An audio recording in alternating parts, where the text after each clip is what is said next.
Hey y'all, welcome to Storytime with Shrapnel, episode 1. Okay, now this is the new series I'm starting.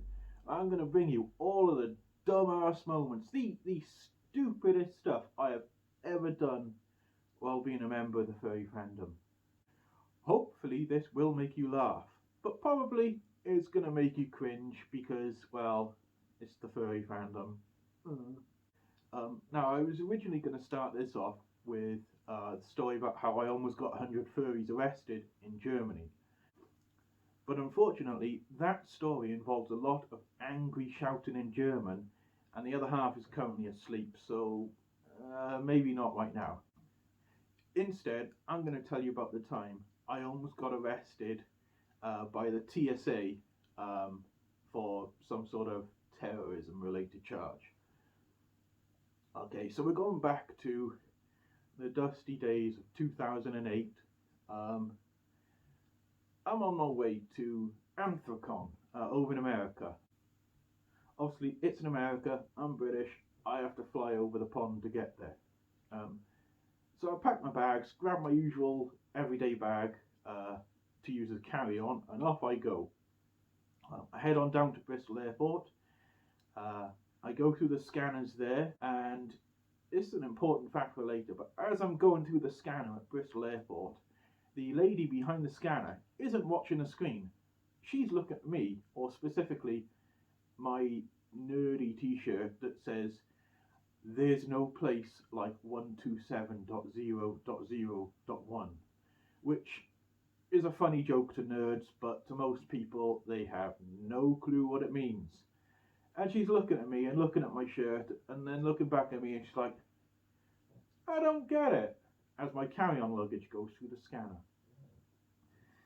And I explain it to her and head on my way, go into Bristol Airport, get on my flight, fly across the pond over to Newark Airport.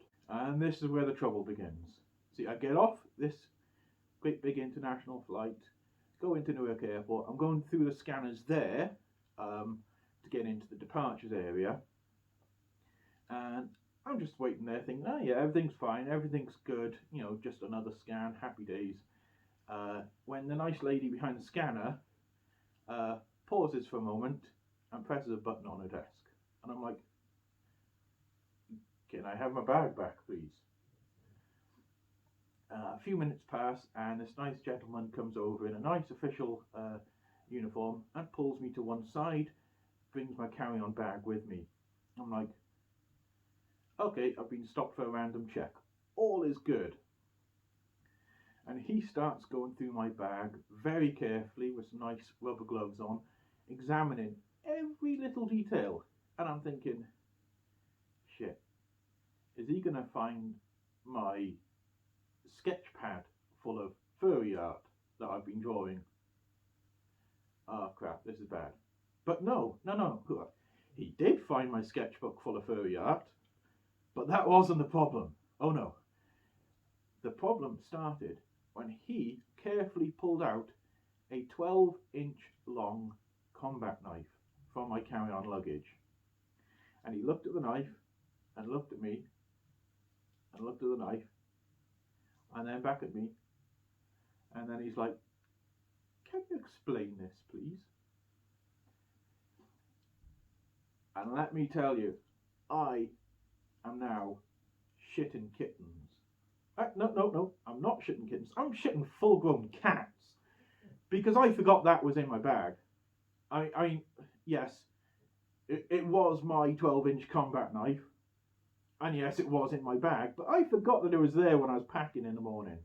I completely forgot about it. And he's just pulled it out in an airport, and my first thought is, shit. Followed by, I'm going to American prison. Followed by, I'm not going to enjoy American prison. So, if you can imagine, this 6'1" ex-army guy wearing this jacket, but with more sleeves and less patches, suddenly breaks down in front of about 30 people, blubbering I am so sorry. Please don't send me to American jail. I don't want to go to jail. Please, I'm so sorry. It was an accident. Oh my God. Please don't send me to jail. I swear I'm not trying to hijack one of your flights. Please.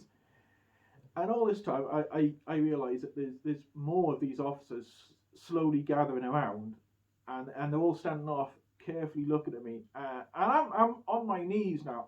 I'm begging this TSA security officer dude not to send me to American prison, because I am not going to enjoy American prison. And he's like, I'm going to have to get my supervisor. Maybe not in such a dumb American accent, but I'm shit at American accents, so give me a break here. And they got me in this little holding area, and I'm crying. I'm thinking, I'm not going to Anthrocon. I'm going to jail. Do not pass go. Do not collect 200 quid. And he's conferring with his supervisor, and then his supervisor's on his radio, and they're conferring with someone else somewhere else, and I'm thinking, this is it. I'm doomed. And he comes over to me, and he hands me my passport. He's like, you're going to have to put this through in checked luggage. And I'm like, what? And I'm looking at my watch now, and I'm thinking my connecting flight from Newark to Pittsburgh is only in about half an hour. So I'm like, how long is that going to take? And he's like, you're going to have to go back through there, put it through in checked luggage with your suitcase. And I'm like, can you guys just keep it? I'm in a hurry. She's like, yeah, no problem. So they give me my carry-on luggage back without the knife, send me through, and I have to now run the entire length of Newark Airport to get to my gate. Now, if anyone's been to Newark Airport, you know it's long. It's just a great big curved shape for departures. It is huge, and I'm at the very far end, so I'm legging it along Newark Airport. I get to my gate, and they're like, yeah, your flight's been delayed for an hour, and it's now at another gate at the other end of the airport. And I'm like, so I then have to leg it the entire length of Newark Airport again to get to the new gate, which must have been very confusing for the security check people halfway along Newark Airport when they see me again running past. I get on my flight, no problem. I get to Pittsburgh Airport, go through security there, no problem. Happy days, waiting for my luggage. Still waiting for my luggage. Waiting for my luggage. Where's my damn luggage? Oh yeah. I had gone to Pittsburgh. My luggage had gone to Cleveland. I don't even know where Cleveland is. What the fuck? So that was the start of my amazing Anthrocon 2008 adventure. Thank you very much for listening to my dumbass story about almost getting arrested by the TSA.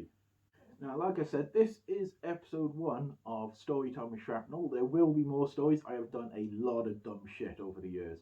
I've been in the fandom for almost 20 years, and during that time I have excelled at doing dumb shit. So please tune in for another episode. I will be making these on a semi-regular basis, just to keep you guys entertained.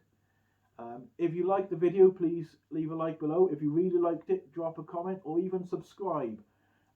Otherwise, thank you very much for tuning in, and you all have a good day. Thank you very much.